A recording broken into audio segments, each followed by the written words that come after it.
शुभ प्रभात। यो सीआईएन को साझा खबर हो। स्नेहा कर्णसँगै राजन रुचालको तपाईलाई स्वागत छ। सामुदायिक रेडियोबाट देशैभरि एकैसाथ प्रसारण भइरहेको साझा खबर सीआईएन खबर.com र मोबाइल एप सीआईएनबाट पनि सुन्न सकिन्छ।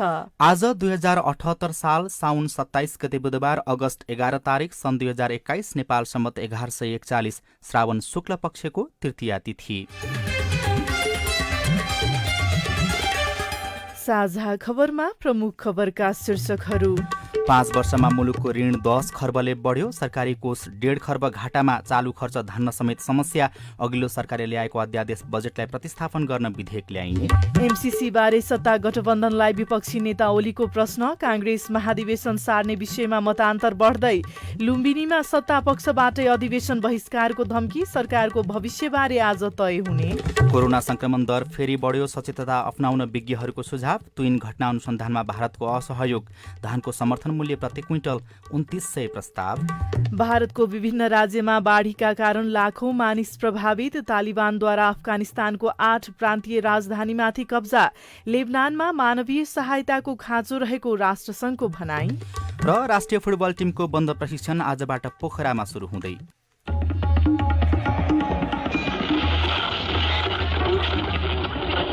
सयौं रेडियो, हजारौं रेडियो कर्मी र करोडौं नेपालीको माझमा यो हो सामुदायिक सूचना नेटवर्क सीआईएन। साझा खबरको सबभन्दा सुरुमा सरकारले श्वेतपत्र जारी गरेको सम्बन्धी प्रसङ्ग। मुलुकमा हरेक वर्ष 2 खर्ब रुपैयाँ भन्दा बढीले सार्वजनिक ऋण थपिँदै गएको सरकारी तथ्याङ्कले देखाएको छ। आर्थिक वर्ष 2077-78मा नेपालले तिर्न बाँकी कुल सार्वजनिक ऋण 17 खर्ब 29 अर्ब रुपैयाँ पुगेको छ। शेरबहादुर देउवा नेतृत्वको वर्तमान सरकारले जिम्मेवारी सम्हाल्दा देशको अर्थतन्त्रका सूचकहरू के कस्तो अवस्थामा रहेका छन् भन्ने विषयमा अर्थमन्त्री जनार्दन शर्माले हिजो संसदमा तथ्याङ्कीय झलक प्रस्तुत गर्नुभयो। आर्थिक वर्ष 2073-74मा को तुलनामा गत आर्थिक वर्षको अन्त्यसम्म यस्तो ऋण करिब 148% बढेको अर्थमन्त्रीले बताउनुभयो। आर्थिक वर्ष 2073-74मा कुल तिर्न बाँकी सार्वजनिक ऋण 6 खर्ब 98 अर्ब रुपैयाँ थियो। यो सोही अवधिको कुल गृहस्थ उत्पादनको 22.7% हो। गत आर्थिक वर्ष 2077-78मा तिर्न बाँकी सार्वजनिक ऋण कुल ग्राहस्थको 40.5% पुगेको छ। कुल ग्राहस्थका हिसाबले यो हालसम्मकै उच्च हो। गत आर्थिक वर्षको अन्त्यसम्म कुल तिर्न बाँकी ऋण मध्ये 8 खर्ब 1 अर्ब आन्तरिक ऋण र 9 खर्ब 28 अर्ब बाह्य ऋण रहेको मन्त्री शर्माले बताउनुभयो। आर्थिक वर्ष 76-77मा 8.5% को आर्थिक वृद्धिको लक्ष्य राखिएकोमा यथार्थमा 2.1% ऋणात्मक हुन पुग्यो। आर्थिक वर्ष 77-78मा पनि अर्थतन्त्रमा उल्लेख्य सुधार हुन सकेको अवस्था छैन। बजेट मार्फत आर्थिक वृद्धि दर 7.0% रहने अनुमान गरिएकोमा कोभिड-19 महामारीको दोस्रो लहरले अर्थतन्त्रमा गम्भीर प्रभाव पारेका कारण उक्त वृद्धि दर हासिल नहुने देखिएको छ। ओली सरकारले अनुत्पादक क्षेत्रमा धेरै रकम खर्च गरेकाले तिर्न बाँकी सार्वजनिक ऋण उल्लेख्य रूपमा बढेको आरोप अर्थमन्त्री शर्माले लगाउनुभयो। अघिल्लो सरकारले ल्याएको अध्यादेश बजेटलाई प्रतिस्थापन गर्न विधेयक ल्याउने पनि उहाँले जानकारी दिनुभयो।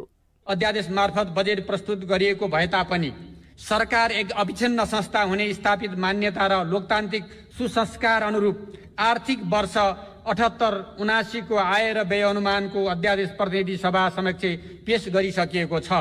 प्रस्तुत अध्यादेशलाई सत्ता सहयात्री दलहरूको साझा न्यूनतम कार्यक्रम, वर्तमान सरकारको नीति र प्राथमिकता, जनचाहना र कोभिड-19 महामारीको कारण सृजित चुनौती समेतको सम्बोधन हुने गरी सुधार गर्न छिट्टै नै प्रतिस्थापन विधेयक प्रस्तुत गर्नेछु। अनियन्त्रित सार्वजनिक ऋण उठाएर सरकारले पूर्वाधार विकासमा मात्रै होइन अनुत्पादक क्षेत्रमा पनि खर्च गरेकाले ब्याजको भार बढ्दै गएको छ भने ऋणको स्रोत संकुचित हुँदै गएको छ। प्रमुख प्रतिपक्षी दलका नेताका रूपमा एमाले नेकपा एमालेका अध्यक्ष केपी शर्मा ओलीले मंगलबार प्रतिनिधि सभामा सम्बोधन गर्नुभएको छ। प्रतिनिधि सभा पुनर्स्थापनासँगै प्रधानमन्त्रीबाट हट्नुभएका उहाँले प्रतिपक्षीको हैसियतमा करिब 1.5 घण्टा लामो सम्बोधन गर्नुभयो। आफूले विघटन गरेको प्रतिनिधि सभा पुनर्स्थापना भएपछि पहिलो पटक सम्बोधन गर्नुभएका उहाँले आफू र आफ्नो पार्टीप्रति भरोसा पनि जनाउनुभयो। उहाँले सत्तारूढ गठबन्धनप्रति आक्रोश र प्रश्न पनि उठाउनु भएको छ। आफूले विघटन गरेको संसदमा नै सम्बोधन गर्न पुग्नुभएका उहाँले आफ्नो गल्ती स्वीकार नगरी अदालतको फैसला त्रुटिपूर्ण भएको जिकिर गर्नुभयो। उहाँले सरकारको साझा न्यूनतम कार्यक्रमलाई लिएर प्रधानमन्त्री शेरबहादुर देउवामाथि प्रश्न उठाउनुभयो। उहाँले संसद चालु भएको अवस्थामा संसदमा ल्याउनुपर्ने साझा न्यूनतम कार्यक्रम नल्याएकोमा आपत्ति जनाउनुभयो।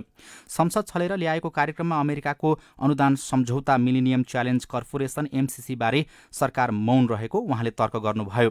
साझा न्यूनतम कार्यक्रममा लिम्पियाधुरा, कालापानी र लिपुलेक लगायतका छिमेकी मुलुकसँग समाधान हुन बाँकी सीमा समस्या कूटनीतिक माध्यमबाट समाधान गर्ने भनिएको छ। ओलीले यसमा पनि प्रश्न उठाउनु भएको छ। नेपाली जनताले जान्न चाहेको छ सम्माननीय प्रधानमन्त्रीज्यू, के गर्नुहुन्छ MCC तपाईँ? तपाईँ त बहुत मजबुत प्रधानमन्त्री हुनुहुन्छ। 165 सिट तपाईँको साथमा छ, तपाईँको पछाडि छ, स्ट्रङ, कसैको मद्दत चाहिँदैन। त्यो 165 को सबल जत्थाले के भन्छ? MCC पास गर्ने, फेल गर्ने? कमसेकम सम्माननीय प्रधानमन्त्रीज्यू, MCC को सम्बन्धमा यो नीति हो सरकारको, दिनुहोस् जवाफ। भन्नुहोस् लिम्पियाधुरा, लिपुलेक र कालापानी वार्ता गरेर फिर्ता ल्याउँछु, लेखाइमा तलमाथि केही भयो होला, यो हो नीति, भन्नुहोस्। त्यस्तै संस्थापन पक्षले पार्टी विधानमा एकतर्फी रूपमा व्यापक हेरफेर गरेपछि एमालेका वरिष्ठ नेता माधव कुमार नेपालले भने अध्यक्ष केपी शर्मा ओलीसँग सम्झौताभन्दा सङ्घर्षमा जोड दिने रणनीति बनाउनु भएको छ। दुई अध्यक्ष बनाउन र समान अधिकारसहित शक्ति बाँडफाँड गर्न ओली तयार नभएपछि नेपाल राजनैतिक र साङ्गठनिक रूपमै संस्थापन पक्षसँग सङ्घर्ष गर्ने निष्कर्षमा पुग्नु भएको हो। एमालेमा सबै ढोका बन्द भए विद्रोह गर्ने मनस्थिति उहाँले बनाउनु भएको भनेर कान्तिपुर दैनिकले लेखेको छ। यता काङ्ग्रेसमा महाधिवेशन सार्ने विषयमा मतान्तर देखिएको छ। काङ्ग्रेसभित्र तोकिएको समयमै पार्टी महाधिवेशन गर्न सकिने वा नसकिने भन्नेमा मत बढ्दै गएको हो। पार्टी सभापति तथा प्रधानमन्त्री शेरबहादुर देउवाले 3 साताभित्र महाधिवेशन गर्न असम्भव भएको भन्दै सार्नका लागि कानूनी आधार खोज्न परामर्श गरिरहनु भएको छ। अर्कोतर्फ वरिष्ठ नेता रामचन्द्र पौडेल पक्षले भने संविधानमा उल्लेख भएको समय सीमाभित्र महाधिवेशन गर्न सकिने अडान र तर्क अघि सारिराखेको छ। यस्तोमा जिल्ला सभापतिहरूले पनि तत्काल महाधिवेशनको विषयमा टुङ्गो लगाउनु पर्ने धारणा राखेका छन्। साथै उनीहरूले पार्टीमा देखिएको विवाद, जुन पार्टीको क्रियाशील सदस्यताको विवाद छ, त्यस विषयमा पनि टुङ्गो लगाउनु पर्ने बताएका छन्। नेपाली काङ्ग्रेस धादिङका जिल्ला सभापति रमेश धमलाले भन्नुभयो, त्यो क्रियाशीलको विवादलाई छिटो टुङ्ग्याउनुपर्छ। हामीले यो कुरा भनिराखेका छौँ र यो मूल कुरा पनि त्यही हो। अधिवेशनमा जानका निम्ति, महाधिवेशनमा जानका निम्ति पहिलो कुरा हाम्रो क्रियाशील सदस्यता, त्यो सबैभन्दा महत्त्वपूर्ण भएकोले त्यो टुङ्गिनुपर्छ, यो निर्विवाद विषय हो। दोस्रो कुरा, अहिले हामीले समय सीमाभित्र अधिवेशन गर्न सकेनौँ भने नेपाली काङ्ग्रेस वा ऐतिहासिक पार्टीको भोलिको वैधानिकता के रहने भन्ने विषय सबैको चासोको विषय हो। हामीले यो विषयमा हामी कुन पक्षधर्म नजिक छौँ, कुन विचार समूहमा नजिक छौँ भन्ने कुरालाई एकातिर पन्साएर पार्टीलाई केन्द्रबिन्दुमा राखेर छलफल बहस अगाडि बढाउनुपर्छ र नेताहरूसँग हामीले यो विषयमा संवाद गर्नुपर्छ भन्ने हाम्रो प्रश्न दृष्टिकोण हो। काङ्ग्रेसमा सभापति शेरबहादुर देउवासँगै महामन्त्री शशाङ्क कोइराला र पूर्व महामन्त्री कृष्णप्रसाद सिटौला भने आगामी मङ्सिरसम्म महाधिवेशन सार्न सकिने विषयमा सकारात्मक देखिएका छन्। लुम्बिनी प्रदेशमा विशेष अधिवेशनबाट विपक्षी गठबन्धनले सरकार गठनको तयारी गरेपछि अप्ठ्यारोमा परेको सत्तापक्ष आन्तरिक तयारीमा जुटेको छ। प्रदेशको विशेष अधिवेशन रोक्ने एमालेको निवेदनमा सर्वोच्च अदालतले सुनवाई नगरेपछि सत्तापक्ष हिजो दिनभर छलफलमा जुट्यो।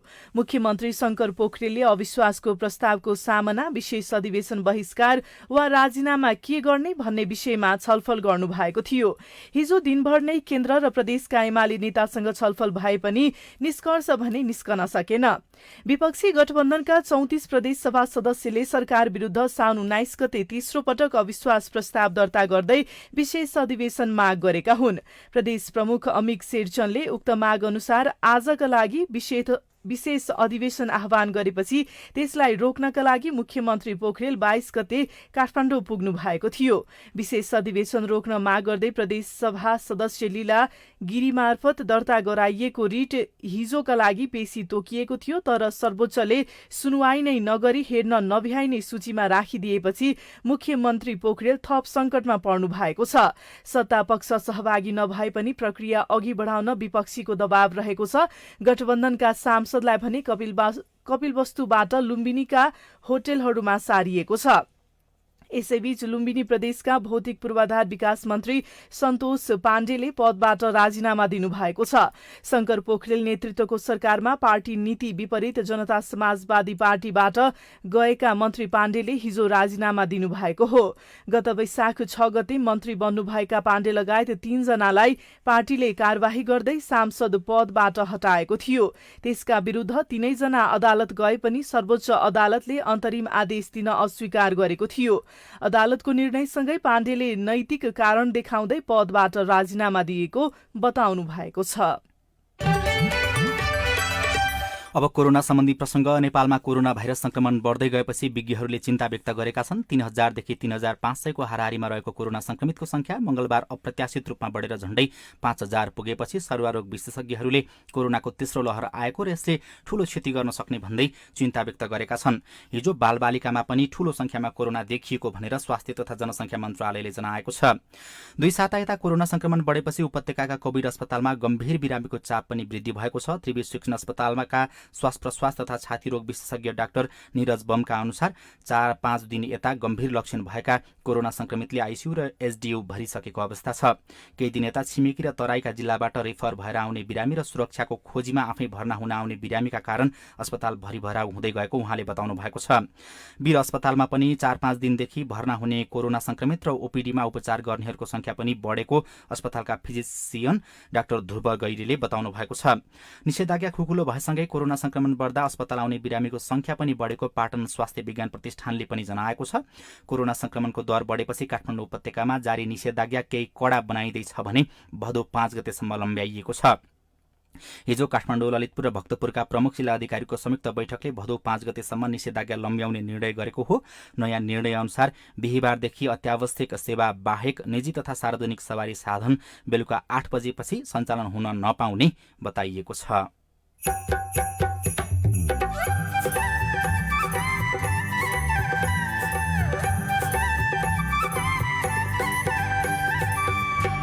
सामुदायिक सूचना नेटवर्क सीआईएन मार्फत देशभरि प्रसारण भइरहेको साझा खबरमा वैदेशिक रोजगारीमा हुने ठगी घटेन। मेन पावरले त दिन्छु भन्छ अब 2 वर्ष पुरा हुन आँटो। क्षतिपूर्ति अहिलेसम्म केही पनि पाएको छैन। त्विन घटना अनुसन्धानमा भारतको असहयोग, धानको समर्थन मूल्य प्रति क्विन्टल 2900 प्रस्ताव लगायतका खबर बाँकी नै छन्। सीआईएनको साझा खबर सुन्दै गर्नुहोला। 5 वर्ष मुनिका बालबालिकाहरूलाई नेपाल सरकारले बाल पोषण भत्ता प्रदान गर्दै आइरहेको छ। यसका लागि आफ्नो वडा कार्यालयमा नाम दर्ता गरी बाल अधिकारको सुनिश्चितता गरौं। बाल पोषण भत्ता बालबालिकाको पोषण तथा स्वास्थ्यमा मात्रै खर्च गर्नुपर्नेछ। स्थानीय तहले भत्ताको सदुपयोगको सुनिश्चितता गर्नुपर्दछ। जनचेतनाका लागि सामाजिक सुरक्षा नागरिक समाज सञ्जाल एसपीसीएसएन र समाज सेवा तथा मानव अधिकारमा महिला र बालबालिका सिविसद्वारा जारी। सहयोगी संस्था वी सोशल मुभमेन्ट बेल्जियम। बिहानको नमस्कार है विद्यार्थी भाइ बहिनीहरू। नमस्कार सर। नमस्कार। ल बस। अनि भाइ बहिनीहरू, आज हामी बोक्सी आरोप एउटा अपराध हो भन्ने विषयमा छलफल गर्छौं। बुझ्यौ? बुझ्यौ सर। ओइ सुहाना, तँलाई थाहा छ हाम्रो मम्मीले भन्नुभएको हाम्रो गाउँमा त बोक्सी सरै नि हो र? होइन होला है त्यस्तो त। श्वेता, तिमीहरूको के को खास खुस हो? बोक्सी भन्ने कुरा केही हुँदैन, बुझ्यौ? कसैलाई बोक्सी आरोप लगाउनु, कुट्नु, पिट्नु, पीडा दिनु वा गाली बेइज्जती गर्नु सामाजिक अपराध हो। बोक्सीको आरोप, कसुर र सजाय ऐन 2072 मा बोक्सी सम्बन्धी अपराध गर्नेलाई 10 वर्ष कैद र 50,000 देखि 1 लाख रुपियाँसम्म जरिवाना हुन्छ भनेर लेखिएको छ। बोक्सी आरोप लगाएर कुटपिट अङ्गभङ्ग गर्नेलाई 10 वर्ष कैदसँगै ज्यान मार्ने उद्योग अन्तर्गत थप सजाय पनि हुन्छ। यो कुरा तिमीहरूले घरमा पनि भन्नु है।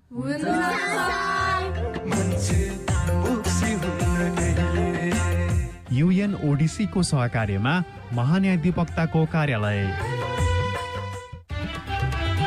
तपाईले सीआईएन को साझा खबरका मुख्य शीर्षकहरू नेपाल टेलिकमको सिम भएको मोबाइल नम्बरबाट पटक पटक जुनसुकै बेला निशुल्क सुन्न सक्नुहुन्छ। 32100 डायल गर्नुहोस् र दैनिक समाचार, स्वास्थ्य, कोभिड-19, कृषि, मौसम, प्रकोप र अधिकारका बारेमा पनि निशुल्क सुन्नुहोस्। 32100 सूचनाको सञ्चार। सामाजिक रूपान्तरणका लागि यो हो सामुदायिक सूचना नेटवर्क CIN। तपाईँ अहिले देशभरिका सामुदायिक रेडियो CINखबर.com र मोबाइल एप CINबाट एकैसाथ साझा खबर सुन्दै हुनुहुन्छ। अब आज काठमाडौँबाट प्रकाशित पत्र-पत्रिकाको खबर। गोरखापत्र दैनिकको पहिलो पृष्ठमा पुल स्थापना प्रक्रिया सुरु गर्न निर्देशन शीर्षकमा खबर लेखिएको छ। प्रधानमन्त्री शेरबहादुर देउवाले मेलम्ची खोलामा आएको बाढीले बगाएको पुलको ठाउँमा स्थानीय सरकारसँग समन्वय गरेर बेली ब्रिज वा यान्त्रिक पुल राख्न निर्देशन दिनुभएको छ। सिंहदरबारमा हिजो बसेको राष्ट्रिय विपद जोखिम न्यूनीकरण तथा व्यवस्थापन प्राधिकरणको बैठकलाई सम्बोधन गर्दै उहाँले सो क्षेत्रमा बाढीले पुल बगाउँदा स्थानीयवासीलाई आवत जावत गर्न ठूलो समस्या भएकाले तत्काल पुल स्थापनाको प्रक्रिया सुरु गर्न निर्देशन दिनुभएको हो। खाद्य गुणस्तरको नयाँ मापदण्ड शीर्षकमा खबर लेखिएको छ। कानून न्याय र संसदीय मामिला मन्त्री ज्ञानेन्द्र बहादुर कार्कीले मानव स्वास्थ्य सुरक्षा र खाद्य स्वच्छताको गुणस्तरको नयाँ मापदण्ड निर्धारण गरिएको बताउनु भएको छ। त्यसका लागि छुट्टै नियमनकारी निकायको निर्माण गरिने पनि उहाँले जानकारी दिनुभयो। 3 नम्बर सीमामा स्तम्भमा पुग्यो सुरक्षा गस्ती शीर्षकमा खबर लेखिएको छ। हुम्लाको नाम्खा गाउँपालिका 5 को चिम्ला भन्ज्याङमा रहेको नेपाल र चीनको सीमा स्तम्भ नम्बर 3 मा पहिलो पटक नेपाली सुरक्षा गस्ती पुगेको छ। सशस्त्र प्रहरी बल 44 नम्बर गुल्मका प्रमुख सशस्त्र प्रहरी नायब परीक्षक गेहेन्द्र भण्डारी नेतृत्वको टोली उक्त सीमा स्तम्भमा पुग्न सफल भएको हो। कान्तिपुर दैनिकको पहिलो पृष्ठमा तुइन घटना अनुसन्धानमा भारतको असहयोग शीर्षकमा खबर लेखिएको छ। मातृका दाहालले काठमाडौँबाट र मनोज बडुले दार्चुलाबाट लेख्नु भएको खबरमा तुइन तर्ने क्रममा महाकाली नदीमा खसेर बेपत्ता भएका दार्चुलाका एकजना युवाको घटना सम्बन्धी अनुसन्धानमा नेपाली टोलीलाई भारतले असहयोग गरेको उल्लेख छ। 10 दिनभित्र अनुसन्धान नसकिएपछि टोलीलाई गृहमन्त्री बालकृष्ण खाँडले सोमबार 7 दिनको म्याद थपिदिनु भएको छ।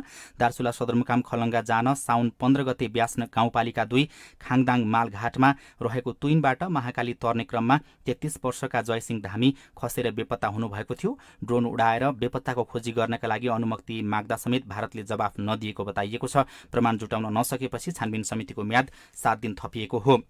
यसैबीच सभामुख अग्निप्रसाद सापकोटाले जयसिंह धामी तुइन चुडिएर महाकाली नदीमा खसेर बेपत्ता भएको घटनाको सत्य तथ्य सार्वजनिक हुन ढिलाइ भइरहेको प्रति सरकारको ध्यानाकर्षण गराउनु भएको छ। प्रतिनिधि सभाको हिजोको बैठकमा सभामुख सापकोटाले तुइन प्रकरणको विषयमा यथार्थ जानकारी दिन सरकारको गम्भीर ध्यानाकर्षण गराउनु भएको हो। नेपालबाट भारत जाने क्रममा महाकाली नदी तुइनबाट पार गर्दै गर्दा तुइनबाट खसेर बेपत्ता हुनुभएका जयसिंह धामीको विषयमा मेरो पनि गम्भीर ध्यानाकर्षण भएको छ। उक्त घटनाको सत्य तथ्य पत्ता लगाई घटनाको विस्तृत विवरण सहितको जानकारी यथाशक्य छिटो प्रतिनिधि सभामा दिन नेपाल सरकारलाई ध्यानाकर्षण गराउँछु। त्यस्तै नयाँ पत्रिका दैनिकमा कुलमानको कमब्याक शीर्षकको खबर छापिएको छ। सरकारले अन्ततः कुलमान घिसिङलाई नेपाल विद्युत प्राधिकरणको कार्यकारी निर्देशकमा नियुक्त गरेको छ। मुलुकबाट लोड सेडिङ सदाका लागि अन्त्य गरेका घिसिङलाई सोमबार बसेको मन्त्री परिषद बैठकले पुनः विद्युत प्राधिकरणको प्रमुखमा नियुक्त गरेको हो। अनि कारोबार दैनिकको पहिलो पृष्ठमा धानको समर्थन मूल्य प्रति क्विन्टल 2900 शीर्षकको खबर छापिएको छ। सरकारले यो वर्षका लागि धानको समर्थन मूल्य प्रति क्विन्टल 2900 ले प्रस्ताव गरेको छ। कृषि तथा पशुपन्छी विकास मन्त्रालयको सिफारिसमा उद्योग वाणिज्य तथा आपूर्ति मन्त्रालयले धानको समर्थन मूल्य प्रस्ताव गरेको हो। साझा खबरमा अब हेलो CIN उषा तामाङबाट।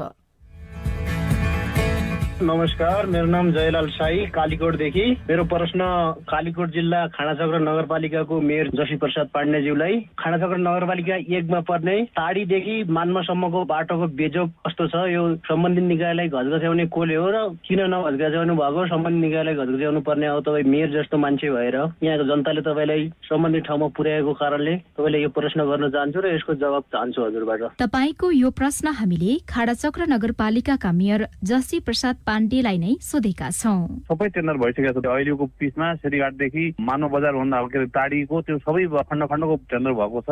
त्यो बेला त मैले घचघच्याउने मात्र होइन लागेको छु। नमस्कार, म पाँचथर जिल्ला फालुङ नगरपालिका वार्ड नम्बर 2 बाट धनेन्द्र नेम्बाङ बोलिरहेको छु। नेपाल सरकारको सशर्त अनुदानबाट 2 कोठी पक्की टोयलेट योजना परेको थियो हाम्रो विद्यालयलाई र 10 विद्यालयको म आफै व्यवस्थापन समिति अध्यक्ष पनि हुँ र फालुङ नगरपालिकाको कार्यालयमा गएर मैले सम्पूर्ण कार्य सम्पन्न भइसकेपछि पालिकाबाट मैले चेक लिइसकेको थिएँ। तर त्यो जम्मा गर्ने बेलामा मलाई कोभिड संक्रमण भएको कारणले गर्दाखेरि उक्त चेक समयमा मैले जम्मा गर्न सकिनँ। त्यो रकम पाउनको लागि कसलाई र कहाँ सम्पर्क गर्नुपर्छ? तपाईको यो समस्या कसरी समाधान हुन्छ भनेर हामीले कोष तथा लेखा नियन्त्रक कार्यालय 5 थरका प्रमुख खगेन्द्र दाहाललाई सोधेका छौं। गत वर्षको बजेटमा विनियोजन भएको कुरा हो, त्यो गत वर्षै खर्च भइसक्नुपर्छ। नभएको पैसा के भयो भने त्यो ब्याक भएर खर्च घटेर फेरि सञ्चित कोषमा फिर्ता आइसक्यो।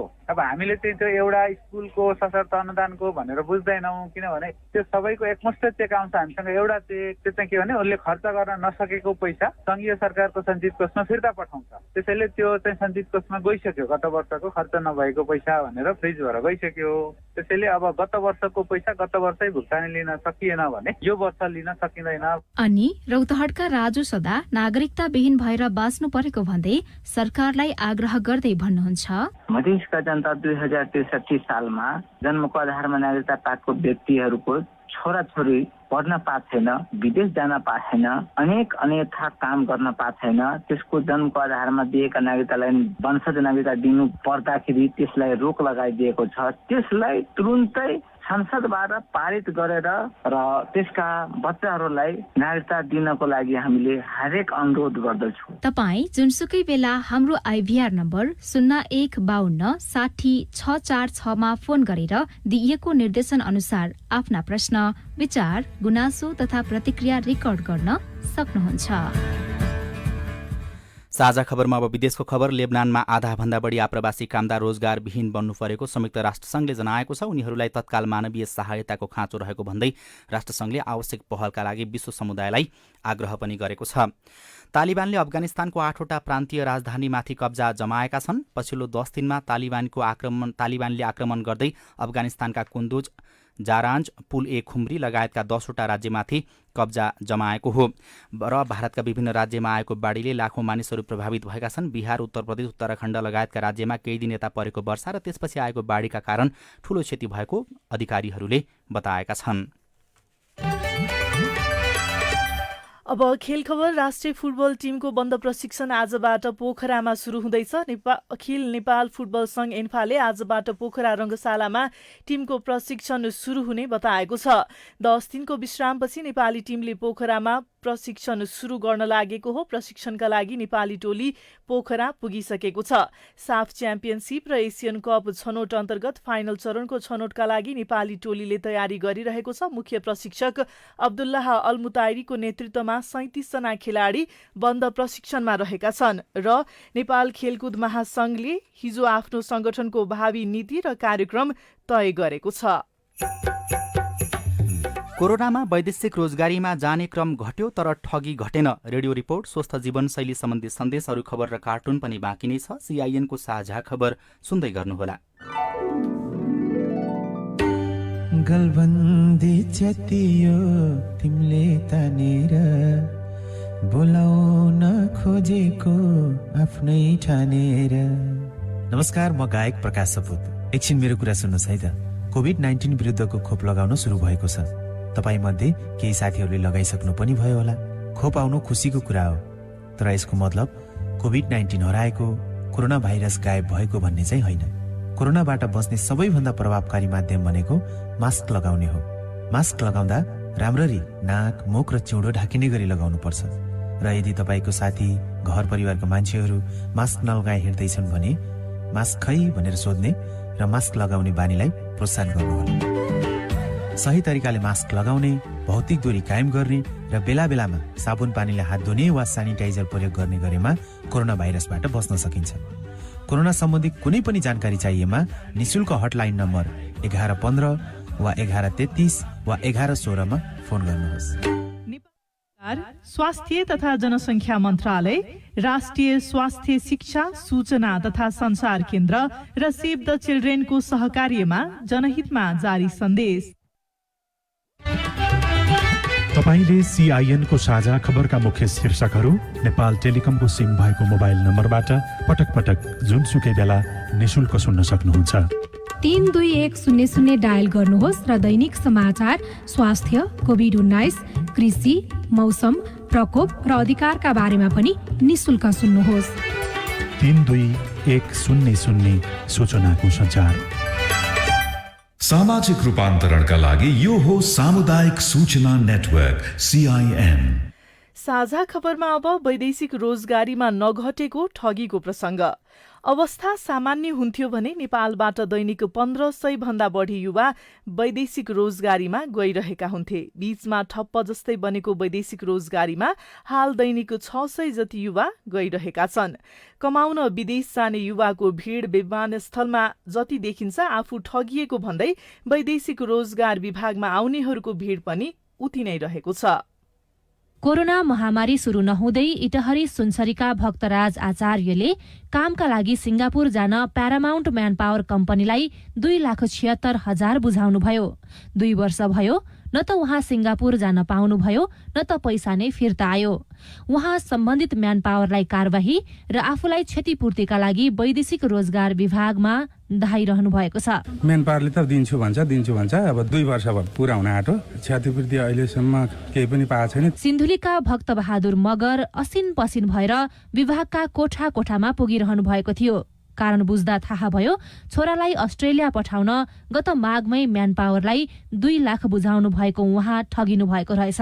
खुम्चिएको ढाका टोपीले पसिना पुस्दै 60 वर्षका मगरले चैतदेखि क्षतिपूर्तिको आशमा विभाग धाइरहनु भएको सुनाउनुभयो। टेन्सन त छँदैछ नि, अब पैसा पाइरहेको छैन, हेर्नु हैन, पैसा फसिरहेको छ। रामेछापका 21 वर्षका कुमार प्रधानलाई पोल्यान्ड जाउँला र पैसा कमाउला भन्ने सपनाले 2 वर्ष अघि एडलस म्यानपावरमा पुर्यायो। उहाँले कागज पत्र सहित 1 लाख रुपैयाँ पनि बुझाउनुभयो। तर पोल्यान्ड जानु त परको कुरा, ठगिएको उजुरी सहित विभागमा दर्ता गरेको कागज पत्र पनि विभागले हराइदिएको उहाँ बताउनुहुन्छ। खोइ यहाँ अहिले 1 हप्तापछि भनेर बोलाउँदा अहिले यत्रो महिना झुलाइदियो। सरकारी अफिसबाट फाइलै हरायो अनि खोइ पाउँदैन भन्नुहुन्छ, तै पनि आउँछ कि भन्ने आश। खोटाङका कमली तामाङका हातभरि चुरा थिए, गलामा पोतेको झुप्पो पनि थियो। 50 वर्षका उहाँले आफ्नो श्रीमानलाई देख्न नपाएको 8 वर्ष बितिसक्यो। उहाँका श्रीमान वैदेशिक रोजगारीको सिलसिलामा साउदी अरबमा हुनुहुन्छ। तर 6 वर्षदेखि कम्पनीले तलब त दिएको छैन नै, घर आउन पनि दिएको छैन। श्रीमान विदेश जानुभएको 8 वर्ष भयो, अनि खै कम्पनीले पठाएन भन्नुभयो, अनि त्यही भएर खै किन हो, अर्को महिना भने अर्को महिना, अर्को वर्ष भने त्यत्तिकै, अनि 8 वर्ष बित्यो। वैदेशिक रोजगार विभागमा दैनिक 15 भन्दा बढी उजुरी दर्ता हुने गरेको छ। गत वर्ष विभागमा 614 वटा ठगीका उजुरी दर्ता भएका थिए भने कल सेन्टरमा 1227 उजुरी रेकर्ड भएका थिए, जसमा 353 उजुरी फरफार भएको छ भने अरू बाँकी छ। वैदेशिक रोजगार विभागका निर्देशक तथा सूचना अधिकारी महेन्द्रनाथ भट्टराई, कोभिडको कारणले पनि केही न केही फरक त पारेकै हो अनुसन्धानलाई, होइन? तर अब कोभिड क्रमशः सिद्धिएपछि अब अनुसन्धानले पनि स्पिड लिएला। तर अनुसन्धान प्रक्रिया अब हुन्छ, त्यो उहाँहरूलाई ढिलो लागे हुनसक्छ, तर अनुसन्धान हो नि त त्यो। बजेट नीति तथा कार्यक्रम मार्फत वैदेशिक रोजगारीलाई निरुत्साहित गरिरहेको सरकारको दाबी छ। तर धन कमाउने रहरले परदेशिनीको संख्या घटेको छैन भने ठगिनेहरूको भीड़ पनि उस्तै छ। सुशीला श्रेष्ठ, CIN, काठमाडौँ। रिपोर्टसँगै हामी साझा खबरको अन्त्यमा आइपुगेका छौं। सामुदायिक रेडियो प्रसारक संघद्वारा सञ्चालित CIN को बिहान 6 बजेको साझा खबर सक्नु अघि तपाईको स्वस्थ जीवनशैलीसँग जोडिएको एउटा सन्देश लामखुट्टेको टोकाइबाट जोगिन के गर्ने? धुवा आउने, यो जो आउने चिज यो रातभरि बाँध्ने, धुवामा बस्नु एकदम स्वास्थ्यलाई ठिक होइन। झुल लगाउनु सबभन्दा राम्रो। हामीले हामीलाई टक्क छोप्ने गरी झुल लाउन सकेमा त्यो सबभन्दा उचित चिज हो। र त्यो धुवा बच्चाहरूलाई, मान्छेहरूलाई असर पक्कै पनि पर्छ। त्यो असर नपर्ने भने हुँदैन। यदि कुनै ठाउँमा यदि झुल लाउन सक्दैन, मच्छरहरू धेरै मात्रामा छन् भने मच्छरले टोकेर लाग्ने डेङ्गु, इन्सेफ्लाइटिस, मलेरिया भन्दा त्यो जुन चाहिँ त्यसले सिभियरिटी डिजिज देखाउँछ, त्यो भन्दा त्यो धुपको धुवाले चाहिँ कम असर गर्छ। त्यो भएको हुनाले सबभर हामीले झुल लाउनु राम्रो हो। होइन सकिएन भने परेकै अवस्थामा मात्र बाल्न सक्यो भने राम्रो हो। डाक्टर दिपेश साक्यसँग गरिएको कुराकानीको आधारमा तयार पारिएको यो सन्देशसँगै साझा खबरमा मुख्य खबर फेरि एकपटक।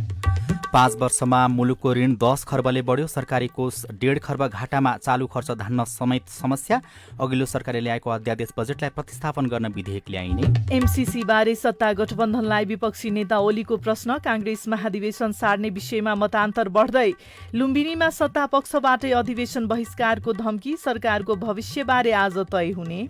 कोरोना संक्रमण दर फेरि बढ्यो। सचेतता अप्नाउन विज्ञहरूको सुझाव। ट्विन घटना अनुसन्धानमा भारतको असहयोग। धानको समर्थन मूल्य प्रति क्विन्टल 2900 प्रस्ताव। भारतको विभिन्न राज्यमा बाढीका कारण लाखौं मानिस प्रभावित, तालिबानद्वारा अफगानिस्तानको 8 प्रान्तीय राजधानीमाथि कब्जा। र राष्ट्रिय पुरुष फुटबल टिमको बन्द प्रशिक्षण आजबाट पोखरामा सुरु हुँदै। साझा खबरको अन्त्यमा कार्टुन लिएका छौं। कान्तिपुर दैनिकबाट अविनले बनाउनु भएको गजब चब्बा शीर्षकको कार्टुन छ। यहाँ पत्रिकामा पढ्दै गरेको जस्तो देखिन्छ एकजना व्यक्तिले, अर्का एकजना व्यक्ति चाहिँ हातमा सेनिटाइजर बोकेका छन् अनि मास्क हातमै झुन्ड्याएका छन् र केही सोधिरहेको जस्तो देखिन्छ। यो घटना विषय भनेको अहिले केही बेर अगाडि पनि हामीले समाचार पढेका थियौँ। काठमाडौँ उपत्यकामा राति 8 बजेपछि भोलिबाट सवारी साधन चलाउन नपाइने भनेर सिडिओहरूले एउटा निर्णय गरेको कुरा छ। त्यही कुरालाई व्यङ्ग्य गर्न खोजिएको छ। सामाजिक सञ्जालमा पनि 8 बजेपछि मात्रै कोरोना आउँछ र भनेर टीका टिप्पणीहरू भइरहेका छन्। त्यही कुरा समाचार पत्रमा पढ्दै गर्दा दुईजनाको बीचमा छलफल यसरी भएको छ। तल चाहिँ यस्तो लेखिएको छ, अनि कति बजेपछि मास्क लाम्ने, कति बजेपछि सेनिटाइजर दल्ने, हेर त हेर बा त्यो पनि लेखिया छ कि। हवस् त, प्राविधिक साथी सुभाष पन्तलाई धन्यवाद। अहिलेलाई राजन रुचाल र स्नेहा कर्ण बिदा भयौं। तपाईँको आजको दिन शुभ होस्। नमस्कार। यसपछि देशभरिका सामुदायिक रेडियोबाट कार्यक्रम बाल सिकाइ प्रसारण हुनेछ। सुन्ने प्रयास गर्नुहोला।